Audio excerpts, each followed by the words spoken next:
The Legion turned and saw the perpetrator, Batman alongside the Justice League. Hi, Grodd. Flash waved. Let them go, Grodd.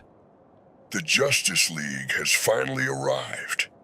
Grodd mused. He looked around and saw that the 7 were almost gone. Clayface still had Noir inside of him. You heard me. Let them go. Superman told the uplifted ape once more. The Legion held the 7 as hostages. Caring, even for their lives. How predictable. Now, if you'll excuse us, we will leave. Grodd told them as he started to look for something attached to his belt. Sorry, Grodd, but your teleportation trip has just been delayed. Flash said as he showed the Legion a remote. Grodd snarled at the Scarlet Speedster. If it's all the same with you, I prefer to fight the real deal. Black Manta said as he walked up to get a closer view of Aquaman. His helmet fired an ocular blast at the King of the Seas, knocking him away from the rest of the League. Oh, I agree. Cheetah said, before lunging at Wonder Woman. Diana sidestepped and grabbed the villainess by the tail and threw her into one of the trailers. All the while, the rest of the League fought their respective enemies. Most notable was Superman, who sucker-punched Bizarro, sending him up in the air. Stand down, Barbara. Wonder Woman warned the former archaeologist. Cheetah ignored her warning and ran to Diana on all fours, full speed ahead. Diana blocked her claws with her gauntlets, creating sparks with each counter. Cheetah managed to nick Diana's left cheek. A small trickle of blood ran down the Amazon's cheek. I have to say, Diana, you're putting up more of a fight than your counterpart did. Diana did not dignify Cheetah's statement with a response. When Cheetah tried to claw her, the Amazonian princess ducked out of the way and delivered an uppercut, sending Cheetah flying up in the air. Diana lifted off into the air and began to follow her. Batman ducked an axe strike from Clayface before dodging to the left from a hammer made by Clayface. I take it that you have been undercover at Vought. What gave it away? Clayface responded by picking up a forklift and throwing it at Batman. Batman jumped out of the way and threw a batarang at Carlo's face. It embedded itself in his face. I suspected any number of shapeshifters would try to infiltrate Vought. The executive you impersonated doesn't have access to Vaught's top secrets. Someone set you up, and I don't think it's Stan Edgar. Batman's deduction managed to get to Clayface. I'll be sure to tell Grodd that after I kill you. Clayface said as he tried to jump on top of Batman. Batman rolled out of the way and used his grappling gun on a nearby rooftop. Batman turned the gun onto Clayface and fired. The line wrapped itself around Black Noir, who was still inside of Carlo. Using all of his might, Batman managed to free Noir. When Clayface attempted to get his hostage back, the batarang previously thrown at Clayface electrocuted him. Clayface let out a scream of pain before turning into a puddle as Batman went to Black Noir and picked him up. He checked his pulse and saw that Noir was still breathing, but he was unconscious. He took out his League teleportation device from his belt and used it on Noir. I need someone to get Noir medical attention now. Batman told the League. Batman turned over to Clayface and saw that he was starting to regain his shape. A fist flew at Batman, managing to hit the caped Crusader. Batman was knocked against a green screen. Poor choice, Batman. You really should have left with him. I won't need to, Carlo. Batman told the shapeshifter in front of him, eyes narrowing in determination. Superman and Bizarro were up in the sky with the Man of Steel lifting his backward doppelganger into the upper atmosphere in a full Nelson. Bizarro am glad to see Superman. Bizarro wants to help Superman. You're thinking straight. Superman told his clone. Usually Bizarro is more of a nuisance, rarely if ever malevolent. Grodd likely had him under telepathic control on some level. Bizarro freed himself by elbowing Superman's face and knocking Superman back. Bizarro fired his ice beams at Clark, only for Superman to use his heat vision to counter it. Both red and blue ocular beams struggle for supremacy. John, Bizarro is under some sort of influence by Grodd. I need you to free him. I will do what I can. Bizarro then tackled Superman in an attempt to bring him down to the ground. Flash ran around the movie lot trying to block out Grodd's telepathic assault. His head started to feel a migraine from it. He stopped trying to focus when he saw Grodd's shadow in front of him. The gorilla punched a trailer as Flash managed to dodge. Grodd threw a trash can at the Crimson Tornado, but once more Flash dodged it. Only for Grodd to hit Flash with a swing of his arm, knocking the speedster into a car. I'm in your mind, Flash. I'll rip your psyche apart and eat your brain after I kill you. Grodd told Flash telepathically. I think not. Grodd let out a roar of pain, clutching his head before regaining his wit. You won't stop me, Martian. Maybe, but I can stop you. Flash said before punching the gorilla in the face. As Grodd laid down on the ground, a light on his crown blinked. Before you start, Flash, I thought it would be best to let you know I placed 15 bombs throughout this city, and I just activated them. You only have 1 minute to disarm them before they level this city. With that said, the Flash ran off in search of the explosives. Grodd soon entered the astral plane where he saw the Martian Manhunter waiting. I do not expect that number to be fully accurate. I might have exaggerated the amount. Might. Green Lantern and Polaris flew through the sky. Polaris used his powers to throw debris at John, only for Green Lantern to shield himself with a force field construct that surrounded him like a green bubble. Polaris fired an electrical blast at Green Lantern, knocking him back, only for Green Lantern to counter with a blast from his ring. Give up, Polaris. I have no intention of surrender, Green Lantern. I want to see how your will compares to one of the key forces of the universe. He shouted as he unleashed a magnetic pulse that shook New York. Not the city, the entire island. Green Lantern covered the city with his ring, every single detail, trying to counter Polaris's attack. You'll find my will is greater than that. You seem to have forgotten that this ring doesn't just make constructs. He said, focusing on stabilizing the city. Polaris let out a roar of anger as he tried to manipulate the oars inside of the island to lift it from the sea, only for the will emanating from the power ring to prevent him from doing so. Eventually, Polaris ceded.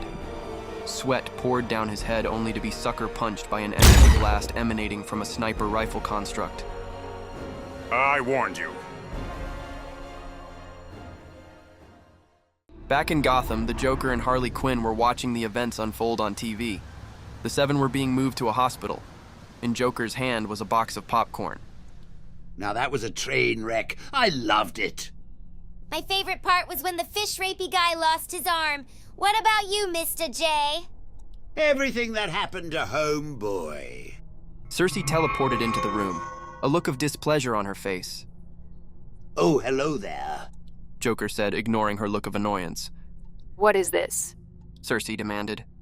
Hey! This isn't my fault. If you want to get mad at Donkey Grodd and his friends, not me. It's their fault Homeboy and pals got their butts handed to them. What about Maeve? Is she dead? Nah, I think she's still kicking. Says so on Vough's Twitter, see? Harley told her, showing the goddess her phone. The seven are all right thanks to the Justice League. Granted, Cheetah used Wonder Fraud as her own personal scratching post, so that remains to be seen. I am going to flay that wretched little avatar if she killed Maeve. You know it's not my place to say this, but do you, double-dub rogues, have boundaries to your plans? We have that in Gotham. Granted, the only way to get that message across is violence, but still... Silence. Just make sure Elena's alive. Sure thing, Joker said with a salute until a curious look developed on the clown's face. Though how alive are we talking about here? Like if Maeve pulls through, she won't get too upset if Elena's missing a finger or an ear, right? Circe pinched her temple. Just hold off on doing anything to Elena until word comes out that Maeve is alive. Circe told Joker before teleporting elsewhere. The Flash ran around the emerald-illuminated New York City. Presently, he was at the Radio City Music Hall. He found a bomb planted on one of the stage lights. He ran outside to the Hudson River and dropped all of the bombs. So far, he had found 4 bombs. Flash then ran across all of Manhattan, double-checking for any bombs. It only took him a literal second, but he managed. I've finished looking through Manhattan. I'll start looking through the Bronx now. He told the other members of the League. I would suggest you hurry. Don't worry, I already found 3. Flash told him. He was now halfway done with his search in the Bronx. A second later, Wally had finished. Do you think Grodd was lying about the amount? I suspect he is. I meant that there might be more. I will look into that matter.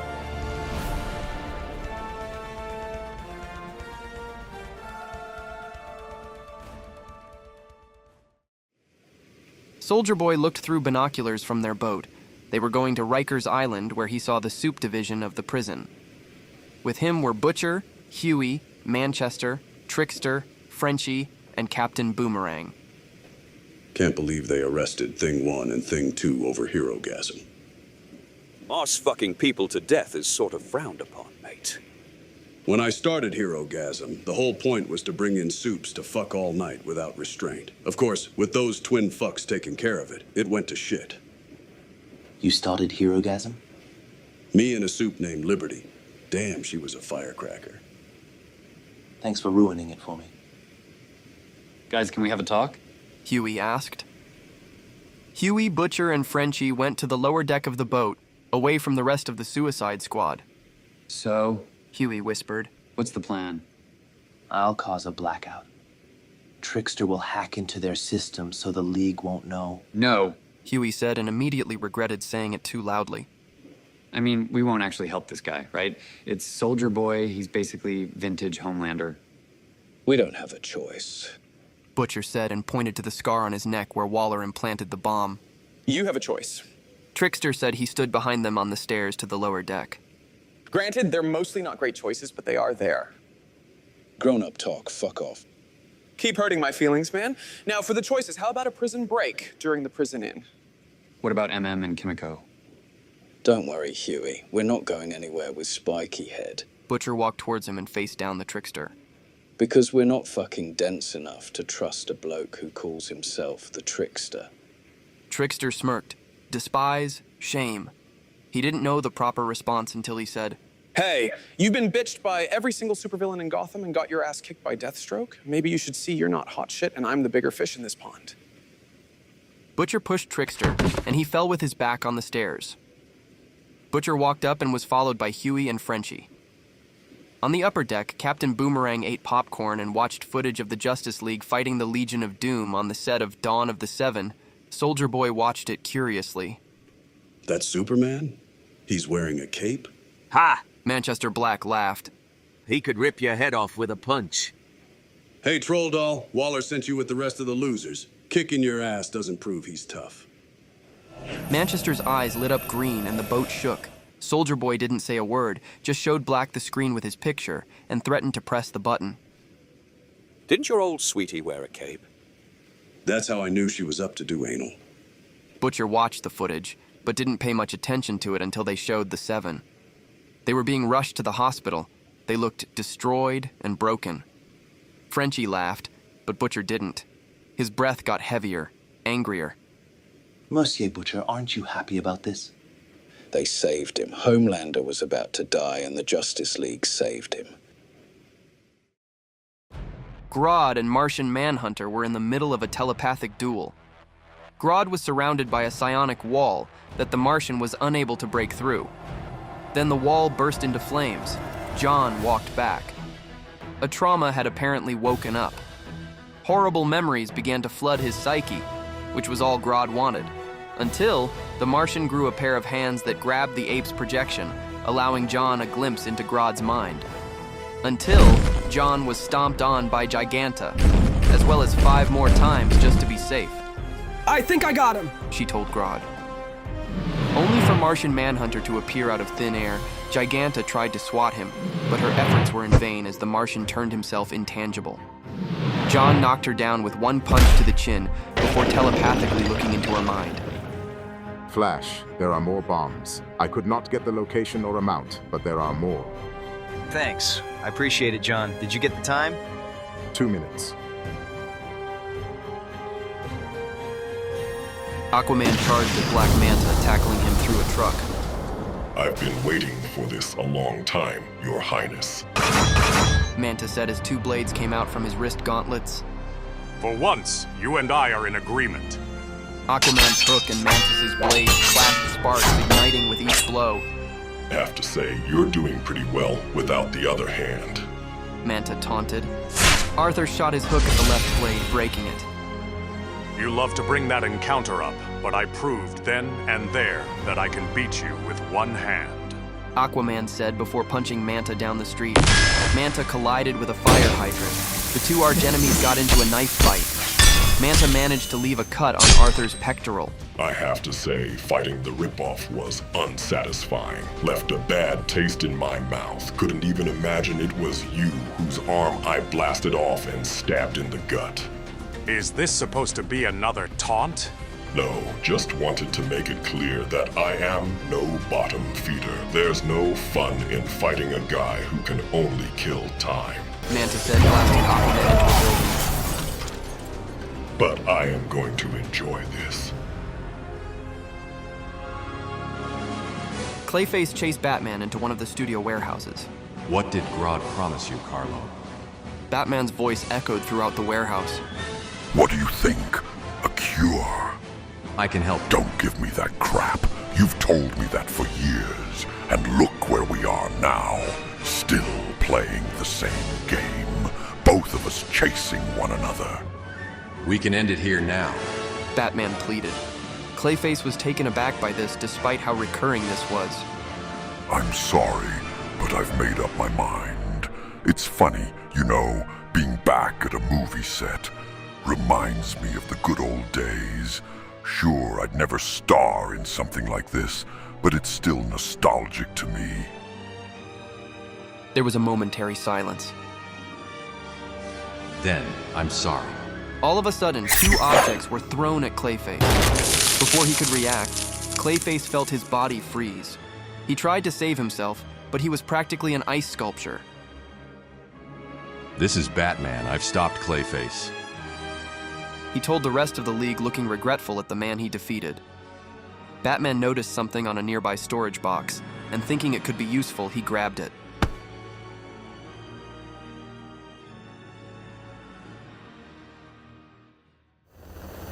Frenchie had his toolbox by his side. He operated on the power sources of the prison.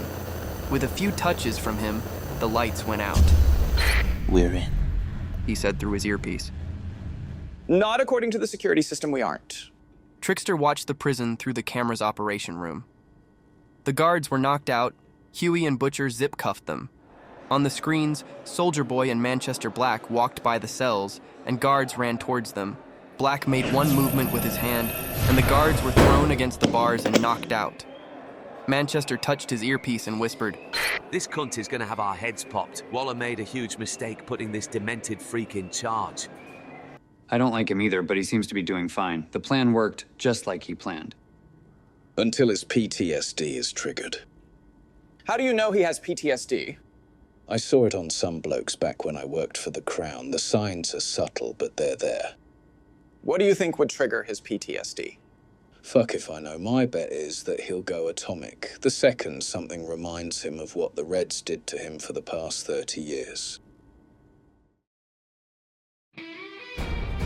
Wonder Woman flew to Central Park where Cheetah had just crash-landed. Wasting no time, she got up and lunged at Diana, knocking the Amazon to the ground. She managed to cut Diana's shoulder, but Diana responded in kind by headbutting Cheetah. Her tiara hit Minerva in the head. Causing Cheetah to stumble back, Diana swept Cheetah's leg, knocking her to the ground. Diana then pinned Cheetah to the ground. No! She let out struggling. Diana used her lasso to bind Cheetah's limbs together. It's over, Barbara. Cheetah struggled to free herself. I hope this is the last time we find ourselves in this situation. We both know that day won't happen. I think it will. How are the 7 doing? Still recovering in the hospital from what I've heard. Tessa TNT was on her bed reading an issue of Playboy magazine published before Reagan's government when her cell opened. Her brother Tommy was hurled on her, and they both fell from the bed. When they got up, they faced Soldier Boy standing in front of them. Ben. Hiya, kids. Digger Harkness watched the prison from the boat with his binoculars while he complained to himself about being left as a lookout instead of Hughie. He noticed movement in the prison, armored guards going to the soup division. He touched his earpiece. Listen up, there's a bunch of guards going in your direction. Butcher and Hughie got the message, and Butcher grabbed Trickster by the collar. You said we were invisible. Invisible, I never said they couldn't hear, smell, or taste us. Better run, I'll deal with a distraction. When Butcher and Hughie left the monitor room, Trickster grabbed one of the guards' phones and searched Russian music on Spotify as he turned on the speakers. It was Noir. It was Noir's idea, top to bottom. He gave you to the Russians. Please. Noir. Noir wouldn't take a shit without Vought say so. Please. It's the truth. We have to go. Black said, but Soldier Boy ignored him. You heard me, wanker? Finish them off or let them go. Why don't you shut the Soldier Boy started saying, but was interrupted by Russian music playing. His mind drifted away and a light appeared from his chest. That was the moment Manchester Black ran. I bloody knew it. Give me your hands, man. Years. You want to die. The twins held hands and pointed their others at Soldier Boy. Together they said, Nothing but a pitiful spark came out of their palms. And then, boom, an explosion came out of Soldier Boy's body, wiping out the TNT twins along with most of the yard. When Soldier Boy got back to his senses, he wasn't sure what happened, but the screen on his arm was beeping. He checked, and there was a picture of Trickster with the warning "Dead" under it.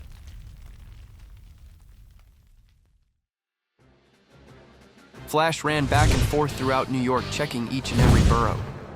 So far, he had found most of the bombs and only had a minute left.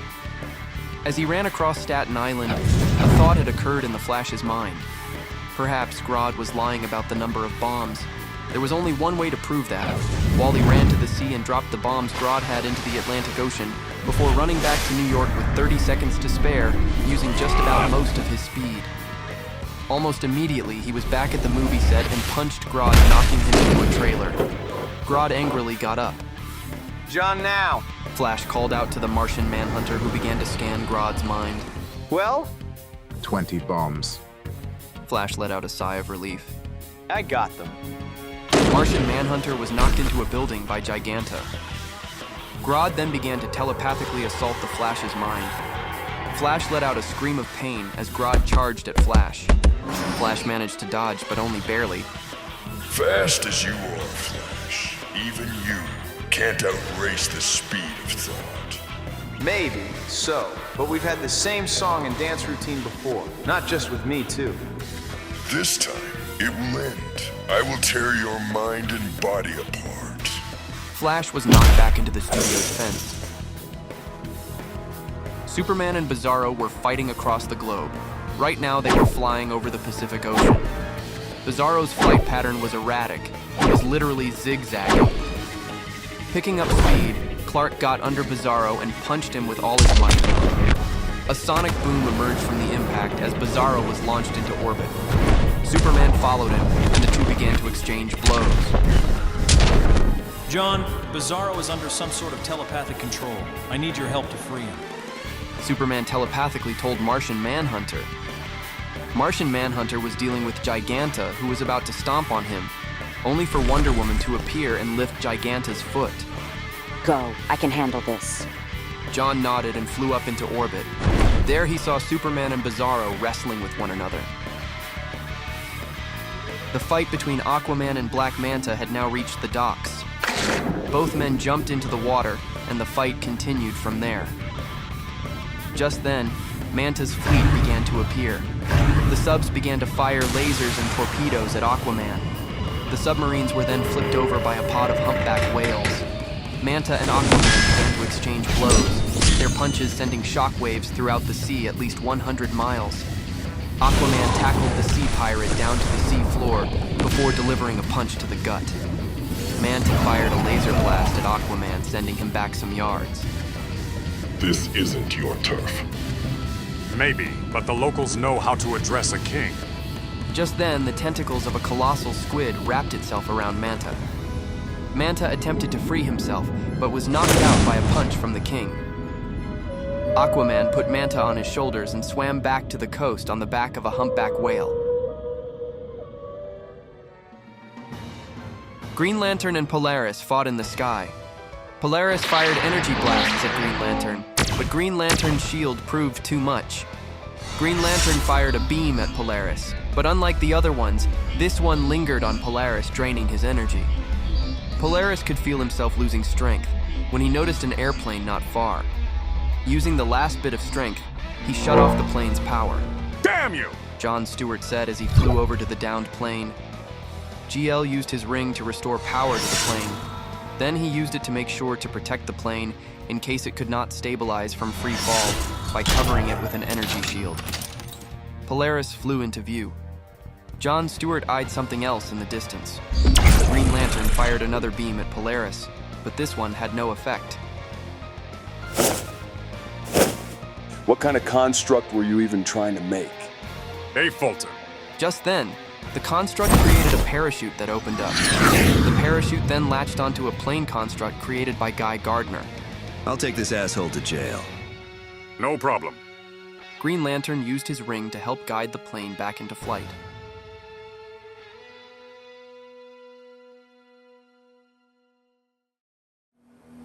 Later, Soldier Boy was on the boat with the others. He was confused.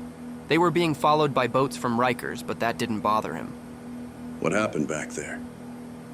You killed Trickster, that's what. Me and Hughie would have been dead too if we didn't leave in time. Just then, Captain Boomerang got a call on his cell phone. Hey there, Digger. Trickster said. I'll need somebody to take this thing off my wrist before Waller beams us up. Where do I find the rogues here? Slimy lad. Harkness said, proud. How did you do it? I had to actually die for the bomb to deactivate. 15 minutes earlier. Trickster was in the prison's nursery taking his shirt off. The nurse kept looking at the bomb. Hey, look at me. You do what I say, and I'll turn it off. The nurse got startled with the explosion. From the window, he could see the entire area where Soldier Boy killed the TNT twins. Now, Trickster ordered, and the nurse grabbed the defibrillator.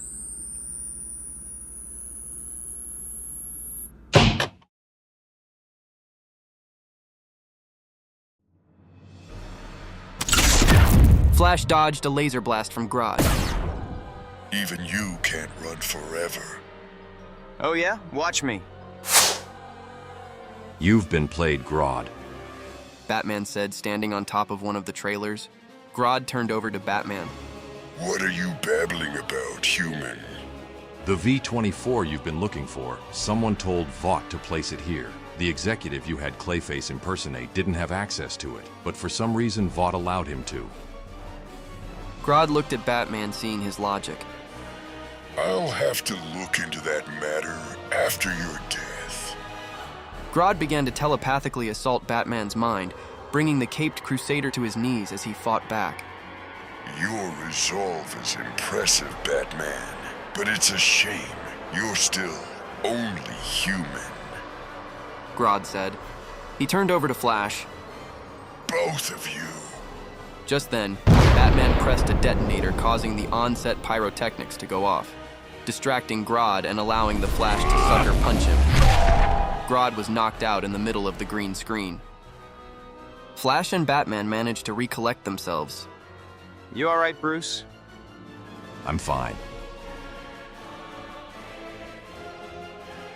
Wonder Woman managed to overpower Giganta and began to punch while flying in the air. Plastic Man was on the scene helping out with evacuation. Come on, people, let's move it! He told the crowd, turning his hand into a megaphone. Diana uppercut Giganta, but Giganta managed to catch Diana in her hands when recovering. She started to squeeze, eliciting Diana to groan in pain. Got you! Just then, Wonder Woman threw her tiara at Giganta, freeing herself. Just as Giganta was about to recover, she felt something wrapped tightly around her legs. Plastic Man. Timber! He yelled out as Giganta began to trip. Diana flew up just as she was about to fall down. She hit her in the solar plexus, causing Giganta to gasp before blacking out. Diana held Giganta in the air before gently placing her down on the ground. It's over, Doris. It was beauty that killed the beast. Superman and Martian Manhunter flew down with an unconscious Bizarro in the former's arms. I'll be taking him to Bizarro World after this. I take it that it's over? I'd say it is. Flash said as he met with them, Grodd now in tow. All the members of the Legion of Doom were defeated. The blood of the Seven was still fresh on the ground, and the world saw the scene from the several camera crews filming it. Somebody threw a brick at Superman's face. It broke, and he reacted as if a fly flew over his face. A crowd gathered around the lot. They chanted different sentences. You caused this! They came from your Earth! Kill these fuckers! These monsters are from your universe! If Homelander dies, it's on you. Superman nearly approached them, but Batman stood between him and the crowd. Don't. Catherine will issue a statement, that's all. How come they're so blind? You should know by now, power comes in many forms. Theirs didn't help defeat the Legion, but it's right there. Batman pressed a button on his belt, and portals opened where officials from different Earth-1 cities waited for them. The villains were handed to the authorities, while the crowds yelled for their execution. From one of the portals, 2 identical Bizarros, wearing the same distorted Superman uniforms, stepped out and held the Legion's Bizarro. A Bizarro, just like the others, came along, except he wore a plaque around his neck written, Bizarro Number 1. Bizarro Number 1 gave Superman a hug so tight he even felt uncomfortable. Superman, enemy! Hello, Bizarro. Somebody took a picture of Superman and Bizarro hugging. We are not taking this loyal back to H-Tri. We'll make sure he escapes. I'm not happy to hear it. Superman said with a smile as the Bizarros took the injured villain back to Bizarro World. Superman turned his attention to Batman. We should... He started saying and noticed Batman was no longer there. Go.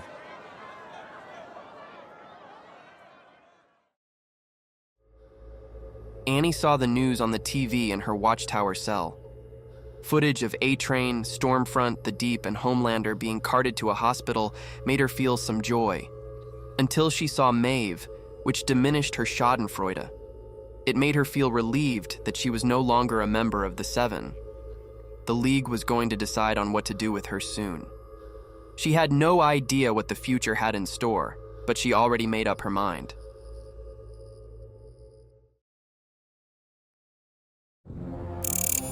Everything worked out, just like you said, Mr. Luthor. Edgar said via hologram. Excellent. Luthor said as he turned around to look at the rest of the society. Edgar closed their call. I take it that Phase 2 is now ready to begin? Asked Reverse Flash, an excited grin on his face. Right you are. Grodd and his flunkies played their allotted part well. The Seven are now seen as jokes, V-24 is ready, and the Justice League are none the wiser. He held out a glass. To victory. He said, raising a toast. To victory. The rest of the society said before taking a sip.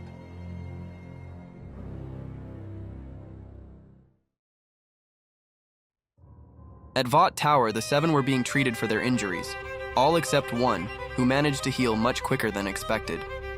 After seeing the news on the TV, with a slight tear in his eye, Homelander flew up to the roof and pulled down his pants. I'm the strongest! I'm the strongest!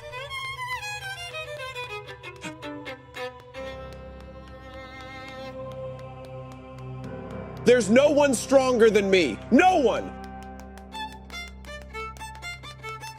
No one better than me! He told himself as he pleasured himself, all while tears started going down his eyes. No one! He said as he climaxed, his eyes now glowing red.